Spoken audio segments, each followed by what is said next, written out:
जय हिंद। आज हम सेल के बारे में बताएंगे। यदि आप इस चैनल पर नए हैं तो चैनल को सब्सक्राइब कर लें और बेल आइकन को दबा लें ताकि आने वाली सारी वीडियो सबसे पहले आप तक पहुंच सके। अब देखते हैं कि सबसे पहले देखते हैं कि सेल यानी सेल क्या होता है। यानी सेल को बोलते हैं हिंदी में कोशिका। यानी कोशिका क्या होता है, यानी कोशिका को इंग्लिश में क्या बोला जाता है, सेल। और कोशिका को जीव विज्ञान की भाषा में बोला जाता है साइटो। क्या बोला जाता है जीव विज्ञान की भाषा में, साइटो। तो हम अब साइटो के अध्ययन को क्या बोलेंगे, यानी स्टडी ऑफ सेल को क्या बोलेंगे, स्टडी ऑफ सेल, साइटोलॉजी। इतना समझ में आ गया। यानी कोशिका हुआ हिंदी और उसका इंग्लिश हुआ सेल, और कोशिका को जीव विज्ञान की भाषा में बोला जाता है साइटो और उसके अध्ययन को बोला जाता है साइटोलॉजी। अब देखिए सेल होता क्या है। बहुत लोग बोलते हैं कि सेल जो है सबसे छोटा अंग है, तो वो सबसे छोटा अंग नहीं है। तो देखेंगे जैसे कि आप देखे होंगे कि ईंट, क्या देखे होंगे, ईंट। यानी बहुत सारा ईंट मिलके बन जाता है दीवार। बहुत सारा ईंट मिलके क्या बन जाता है, बहुत सारा ईंट मिलके बन जाता है दीवार बन जाता है। और दीवार मिलके तब फिर क्या बनता है, कमरा बन जाता है। और बहुत सारा कमरा जब मिल जाएगा तो वो एक घर बन जाता है। वो एक क्या बन जाता है, घर। अगर हम ऐसे बात करेंगे कि घर की तुलना हम किससे कर रहे हैं, घर की तुलना कर रहे हैं शरीर से। घर की तुलना किससे कर रहे हैं, शरीर से। और कमरा का तुलना अंग से। और दीवार का तुलना उत्तक से। ईंट का तुलना कोशिका से। जिस तरह हम बताएं कि बहुत सारा ईंट मिलके क्या बन जाता है, दीवार। उसी प्रकार बहुत सारा कोशिका मिलके क्या बनता है, उत्तक बनता है। बहुत सारा कोशिका मिलके क्या बन जाता है, उत्तक। और बहुत सारा जब उत्तक मिल जाएगा तो वो अंग बन जाएगा। और बहुत सारा अंग मिलके क्या बन जाएगा, वो शरीर बन जाएगा। क्या बन जाएगा, शरीर यानी बॉडी। अब देखिए हम आगे की ओर देखते हैं। आगे क्या है, आगे दिया हुआ है कि कोशिका का अर्थ, यानी कोशिका का अर्थ क्या होता है। तो कोशिका का अर्थ देखिए, संसार में अलग अलग प्रकार के जीव हैं जो एक दूसरे से बहुत भिन्न दिखाई देते हैं। देखिए बहुत अलग अलग प्रकार के जीव होते हैं जो एक दूसरे से अलग अलग दिखाई देते हैं, परंतु सभी का शरीर अनेक छोटी छोटी इकाइयों से बना होता है। यानी सभी का शरीर क्या होता है, अनेक छोटे छोटे इकाइयों से बना होता है। प्रत्येक इकाई को कोशिका कहते हैं। यानी प्रत्येक छोटी छोटी इकाई को ही क्या कहते हैं, कोशिका यानी सेल। अब देखिए कोशिका शरीर की रचनात्मक एवं क्रियात्मक यानी स्ट्रक्चरल एंड फंक्शनल यूनिट है। देखिए स्ट्रक्चरल में क्या हुआ, जो कि शरीर को क्या करता है, वो स्ट्रक्चर यानी रचना प्रदान करता है। और फंक्शनल मतलब वो कोशिका खुद वो वर्क करती है। इसकी संख्या जीवों में अलग अलग होती है। जैसे अमीबा हो गया, युगलिना हो गया। जैसे जीव एक कोशिका से बने होते हैं, यानी ये सब जीव क्या होते हैं, एक कोशिका से बने होते हैं अमीबा सब। तो ऐसे जीव को कहा जाता है एक कोशिकीय जीव कहलाते हैं। क्या कहलाते हैं, यूनिसेलुलर ऑर्गेनिज्म। अब आगे देखते हैं। जबकि अगर हम केचुआ, हाथी, मनुष्य, बंदर, बरगद आदि पेड़ है, ये सब जो है ना अनेक कोशिकाएं से बनी होती है, तो ये बहुकोशिकीय जीव कहलाते हैं, यानी मल्टी सेल्यूलर। अब देखिए सबसे पहले फिर आता है बात कि कोशिका, यानी कोशिका का सबसे पहले खोज किसने किया। तो कोशिका को सबसे पहले रॉबर्ट हुक ने देखा, नहीं जो कि वो मृत कोशिका था। क्या था, मृत कोशिका। कब देखा, वो 1665 में देखा। तो देखिए तो कोशिका को जो सबसे पहले देखे रॉबर्ट हुक ने, तो उन्हीं को कहा जाता है जनक। यानी कोशिका का जनक किसको कहा जाएगा, तो रॉबर्ट हुक को। अब आगे देखिए क्या है कि जीवित कोशिका की खोज अगर पूछ लिया जाए कि जीवित कोशिका की खोज किसने की, तो जीवित कोशिका की खोज हो जाएगा Antony von Leeuwenhoek.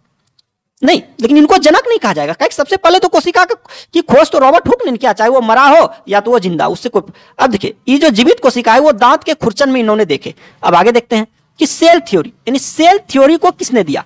Cell theory को दो विज्ञान शास्त्री ने मिलकर दिया। यानी कौन कौन, स्लाइडेन और स्वान ने।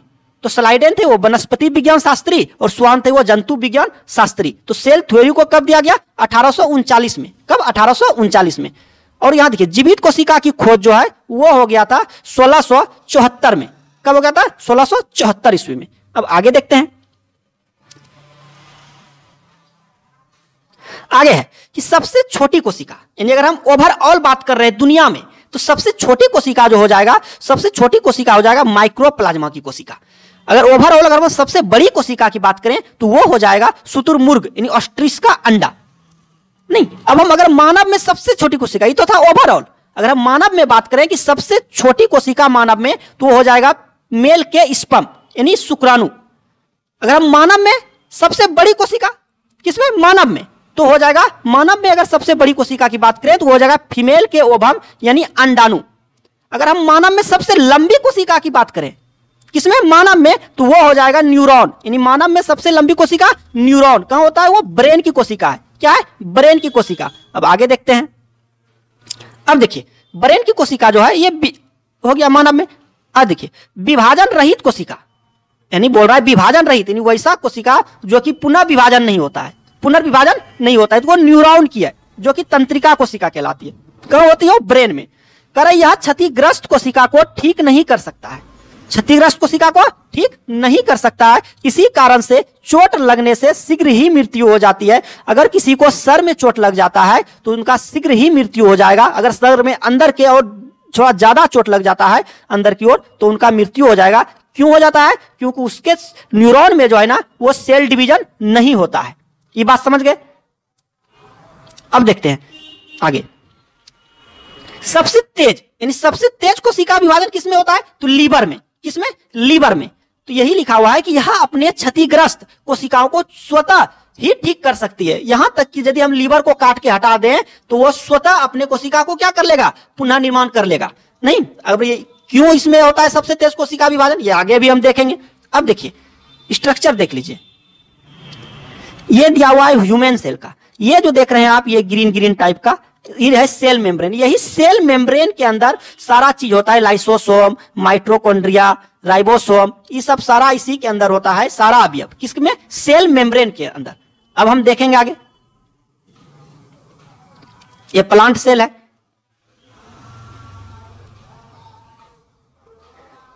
अब देखिए, अब है कि कोशिका के अंग, यानी कोशिकांग, यानी कोशिका झिल्ली। पहले हम क्या पढ़ेंगे? कोशिका झिल्ली, जिसे कहा जाता है सेल मेम्ब्रेन। क्या कहा जाता है? सेल मेम्ब्रेन इंग्लिश में। कहा यह जंतु तथा पादप, यानी यह जंतु, जंतु मीन्स क्या होता है?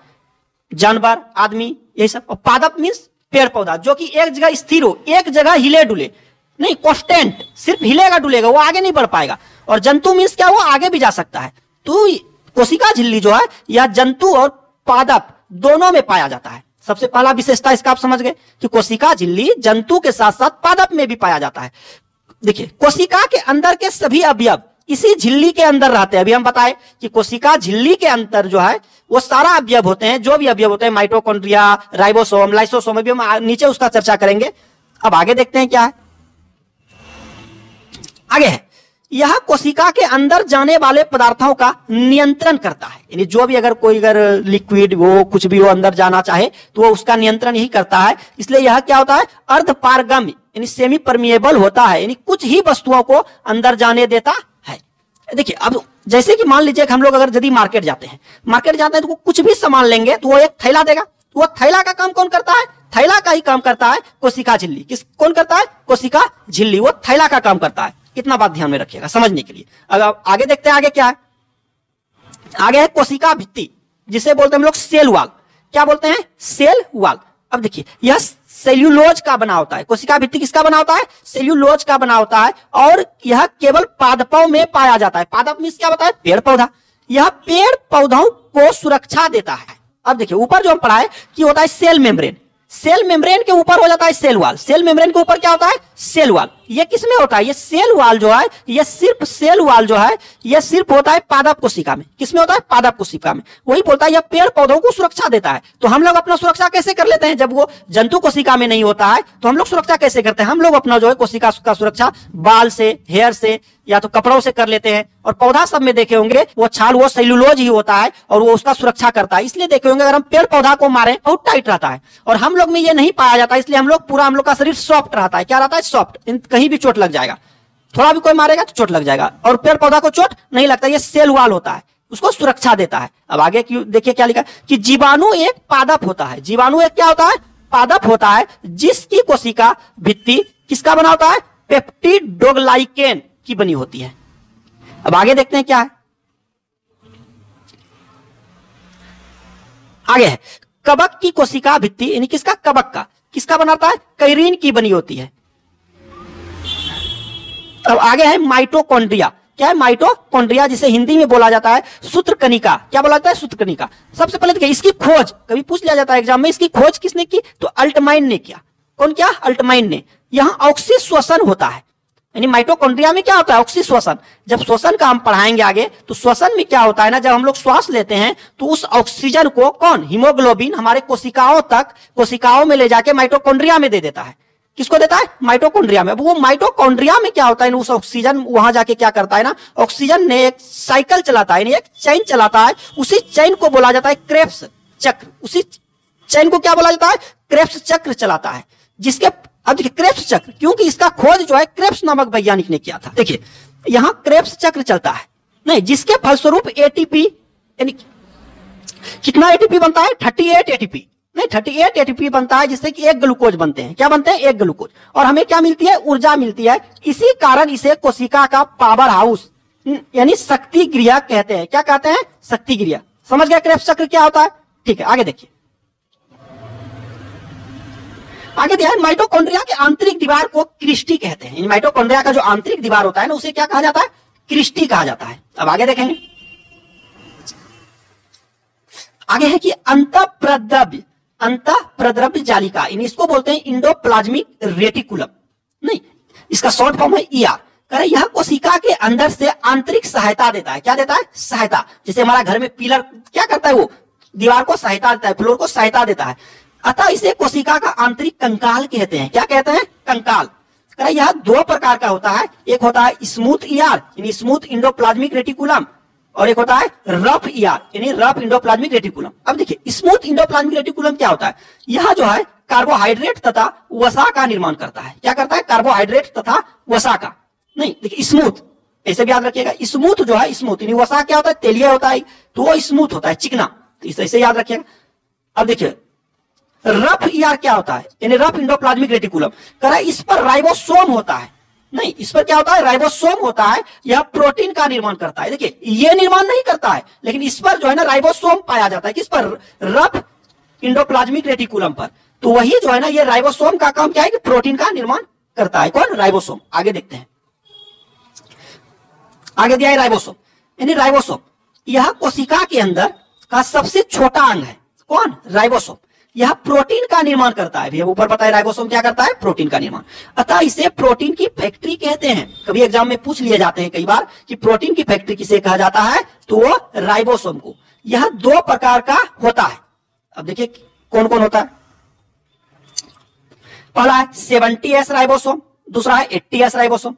अब देखिए 70S राइबोसोम के बारे में देखते हैं। कह रहे यह हल्का होता है। कैसा होता है, हल्का, तथा प्रोकैरियोटिक कोशिकाओं में पाया जाता है। ये किसमें पाया जाता है, प्रोकैरियोटिक कोशिका में पाया जाता है।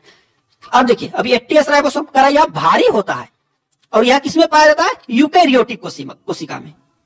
अब देखिए एस मींस क्या होता है, एस मींस होता है सेडिमेंटेशन कोएफिशिएंट। अब देखिए सेडिमेंटेशन कोएफिशिएंट मींस क्या, ये इसका मींस ये बताता है बड़ा और छोटा को, आकार में नहीं। ये नहीं हम कोई चीज को बड़ा देखे तो वो बड़ा हो गया, और कोई चीज को हम छोटा देखे तो वो छोटा हो गया। आप सोचिए कि यदि हम दो गो कंटेनर ले लेते हैं, क्या लेते हैं, दो गो अगर हम कंटेनर ले लेंगे, दो गो कंटेनर ले लिए, इस कंटेनर में हम लिक्विड दे देंगे। अगर हम उस लिक्विड में डालेंगे तो जो सबसे पहले डूब जाएगा, यानी नीचे जो सबसे पहले गिरेगा वो कहलाता है बड़ा, और जो बाद में गिरेगा वो कहलाता है छोटा।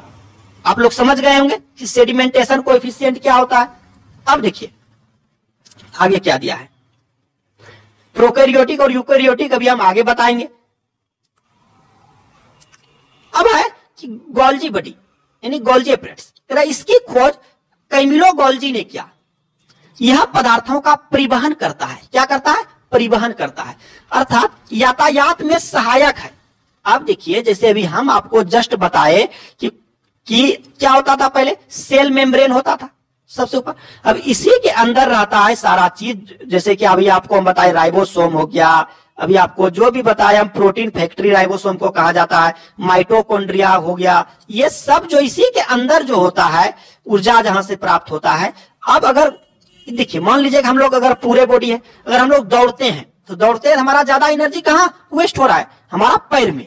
लेकिन एनर्जी तो अब हर जगह चाहिए हमको, मुंह में है, हाथ में है, हर जगह है एनर्जी। अब ये सारा एनर्जी को अगर जहां हमको अगर हम बोल रहे हैं, अभी तो बोल रहे हैं तो हमको मुंह में एनर्जी चाहिए, तो जी को एनर्जी चाहिए। ये सब एनर्जी को कौन ऊपर नीचे यानी वो बैलेंस बना के रखता है। वो बैलेंस कौन बनाता है, वो यही गोल्जी बॉडी।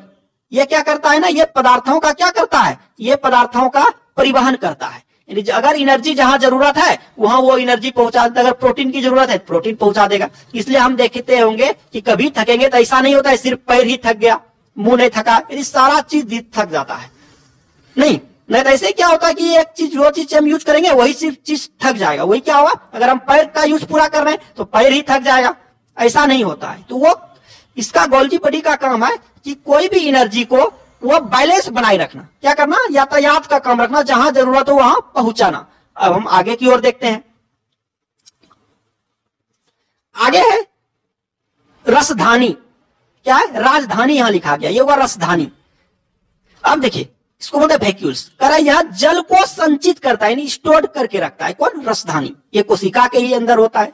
अब देखिए यह जंतुओं में छोटा होता है किंतु पादप में बहुत बड़ा होता है। नहीं, अब देखिए होता है ना कि हमारा बॉडी जो है वो 65% जो है वो किससे बना है, वाटर है, उसमें क्या है, वाटर। अब बोलिएगा कहाँ है वाटर, पेट में नहीं, पेट में तो 2 लीटर वाटर हो गया, बहुत हो गया। वो हमारे पूरे कोशिका में रहता है, यानी कोशिका के अंदर जो है वैक्यूल्स पाया जाता है। ये कोशिका जो है इसी के अंदर वैक्यूल्स पाया जाता है, इसी में 65% क्या है, वो वाटर है। अब अगर 1% उसमें अगर वाटर की कमी हो जाती है तो प्यास लग जाता है। अगर 10% वाटर की कमी हो जाएगी तो आदमी की मृत्यु तक हो सकती है। अब आगे हम पढ़ेंगे, आगे है तारककाय, यानी इसको बोलते हैं सेंट्रोसोम। करे यह कोशिका विभाजन करता है। यह क्या करता है, कोशिका विभाजन।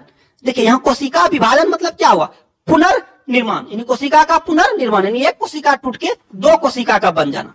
करे यह मस्तिष्क में नहीं पाया जाता है। अभी हम जैसे ऊपर में बताए कि विभाजन रहित कोशिका, यानी वह कौन सी कोशिका है जो कि विभाजन नहीं करता है, तो मस्तिष्क। वही ये सेंट्रोसोम जो है वह मस्तिष्क में नहीं पाया जाता है, जिस कारण तंत्रिका कोशिका में विभाजन नहीं होता है। यह केवल जंतु कोशिका में पाया जाता है। जंतु कोशिका मतलब क्या, वही ह्यूमन हो गया, एनिमल्स हो गया, ये सब में। अब देखिए सेंट्रोसोम का वर्क क्या है, सेंट्रोसोम का वर्क ही है यह विभाजन करता है, यानी पुनर्निर्माण। नहीं, यह कोशिका विभाजन करता है। अब मस्तिष्क में जो है, न्यूरॉन में जो है, मस्तिष्क जो है तंत्रिका कोशिका न्यूरॉन सेल है, उसमें यह नहीं होता है। क्या, ये तारका यानी सेंट्रोसोम नहीं पाया जाता है, इसलिए वहां विभाजन नहीं होता है। समझ में आ गया। इसलिए कहा जाता है कि ब्रेन को जो है ना, अगर बाहर भी चल रहे हैं, बाइक ड्राइव कर रहे हैं या खुद बाइक पे बैठ के जा रहे हैं तो हेलमेट का यूज जरूर करें। हम लोग को लगता है थोड़ा देर के लिए खराब कर रहा है, कानून है, नहीं, वो हम लोग के लिए ही। कहीं यदि उसको क्षतिग्रस्त हो जाएगा वो आदमी की मृत्यु ही हो जाती है, क्योंकि उसमें क्या होता है, विभाजन ही नहीं होगा, तो कैसे ठीक होगा। अब देखिए आप कैंसर, तो कैंसर कैसे होता है, कोई भी व्यक्ति में जो कैंसर होता है ये सेंट्रोसोम के वजह से ही। अगर किसी व्यक्ति में बहुत ज्यादा अगर कोशिका का विभाजन होने लगेगा, पुनर्निर्माण होने लगेगा, तो उसको क्या हो जाता है, वो कैंसर का रूप धर लेता है। तो अब देखिए तो हम जैसे बताए मस्तिष्क में नहीं होता है, तो मस्तिष्क में फिर कैसे हो जाता है, ब्रेन ट्यूमर, जिसको ब्रेन में कैंसर बोलते हैं। वो जो है ना, हमारा ब्रेन जो है ना, वो 90% जो है, उसका 90% भाग जो है वो न्यूरॉन सेल से बना है, कि 10% भाग जो है ना वो अलग से है। अब वो 10% भाग में ही कैंसर हो जाता है। ठीक है, अब आगे की ओर बढ़ते हैं। यानी पादप कोशिका। देखिए पादप कोशिकाओं में कोशिका विभाजन सेल प्लेट, यानी सेल प्लेट के द्वारा होता है। किससे, सेल प्लेट के द्वारा होती है। नहीं, इसकी खोज बोबेरी ने किया था। कौन किया था, बोबेरी ने किया था। अब देखिए अभी हम जैसे आपको बताए कि लीवर के बारे में, किसमें, लीवर, यानी लीवर में बहुत ज्यादा होता है, क्या होता है, बहुत ज्यादा होता है क्या, कोशिका विभाजन। इसलिए वो क्या होता है, अगर उसको हम काट भी दे तो वो पुनः निर्माण हो जाएगा। नहीं, क्यों, क्योंकि उसमें ज्यादा क्या पाया जाता है, सेंट्रोसोम। नहीं, उसमें क्या पाया जाता है, लीवर में सेंट्रोसोम पाया जाता है। अब आगे देखेंगे, आगे क्या है, आगे लाइसोसोम। नहीं, यह कोशिकाओं के अंदर पाचन का कार्य करता है। क्या चीज का कार्य करता है, पाचन का कार्य करता है। इसके अंदर जल अपघटक यानी हाइड्रोलाइटिक एंजाइम पाया जाता है, यानी शक्तिशाली यानी पावरफुल हाइड्रोलाइटिक एंजाइम पाया जाता है। कोशिका के अंदर का कोई अंग यदि काम नहीं करता है तो उस अंग को नष्ट कर देता है। क्या कर देता है, नष्ट कर देता है। देखिएगा अगर माइटोकॉन्ड्रिया, राइबोसोम, कोई भी वो सब चीज अगर गोल्जी का वो सब अगर काम नहीं करता है, गोल्जी बॉडी सब, तो ये क्या करेगा ना, ये उसको नष्ट कर देगा। क्या कर देगा, नष्ट। इसी के डर से जो है वो सब दंदनादन काम करते रहता है। समझेंगे बात को, कहेंगे छिड़क देगा थोड़ा सा अपना जाके एंजाइम, तो वो सब क्या होगा, खुद नष्ट हो जाएगा, जल जाएगा। इतना ध्यान में रहा। चलिए आगे देखते हैं क्या है। जब पूरी कोशिका, देखिए अभी हम क्या बताए, एकक गो, अगर एकक अवयव उसका, जैसे कभी अगर माइटोकॉन्ड्रिया काम नहीं करेगा, कभी राइबोसोम काम नहीं करेगा, तो उसके लिए तो वो क्या करेगा, वो एंजाइम छिड़क देगा। अगर जब पूरी कोशिका उसमें सारा अगर अवयव मिलके काम नहीं करती है तो यह कट जाता है, यानी ये खुद क्या होता है, कट जाता है, यानी ब्लास्ट कर जाता है, तो पूरी कोशिका नष्ट हो जाती है। क्या होती है, पूरी कोशिका नष्ट हो जाती है। तो इसे क्या कहा जाता है, आत्महत्या की थैली कहा जाता है, यानी सुसाइड बैग कहा जाता है। समझ गए। अब आगे की ओर बढ़ते हैं। देखिए यहां इंपॉर्टेंट फैक्ट है क्या, कि आरबीसी के अंदर यानी रेड ब्लड सेल के अंदर लाइसोसोम नहीं पाया जाता है। अतः आरबीसी मरने के बाद स्प्लीन यानी प्लिया में पाया जाता है, जिस कारण प्लिया को आरबीसी का कब्र कहते हैं। क्या कहते हैं, कब्र। यानी देखिए आरबीसी में क्या, लाइसोसोम नहीं पाया जाता है। जब लाइसोसोम नहीं पाया जाएगा तो ये सब आरबीसी कहां जाके उसको होता है, डिस्ट्रॉय होता है, तो स्प्लीन में यानी प्लिया में। इसलिए उसको क्या कहा जाता है, कब्र कहा जाता है। किसका, आरबीसी का कब्र किसको कहा जाता है, स्प्लीन को। अब आगे देखेंगे, इसकी खोज किसने की थी, तो डी ड्यूबे ने। लाइसोसोम की खोज किसने की थी, डी ड्यूबे ने किया था। आगे की ओर बढ़ते हैं। अब है केंद्रक। क्या है, केंद्रक, यानी इसकी खोज, यानी न्यूक्लियस इसको बोलते हैं, इसकी खोज रॉबर्ट ब्राउन ने किया। यह कोशिका को नियंत्रित करता है, अतः इसे कोशिका का दिमाग कहते हैं। अभी जैसे हम बताए कि कोशिका जो है कोशिका के अंदर ये सेल मेम्ब्रेन होता है, इसके अंदर बीच में होता है न्यूक्लियस, इसके अंदर क्या होता है, बीच में न्यूक्लियस होता है।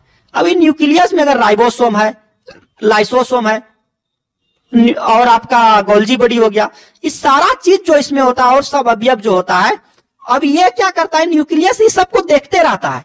आपका ये सबको, राइबोसोम सबको देखते रहता है, काम ठीक ठाक कर रहा है कि नहीं, इसका यही काम है।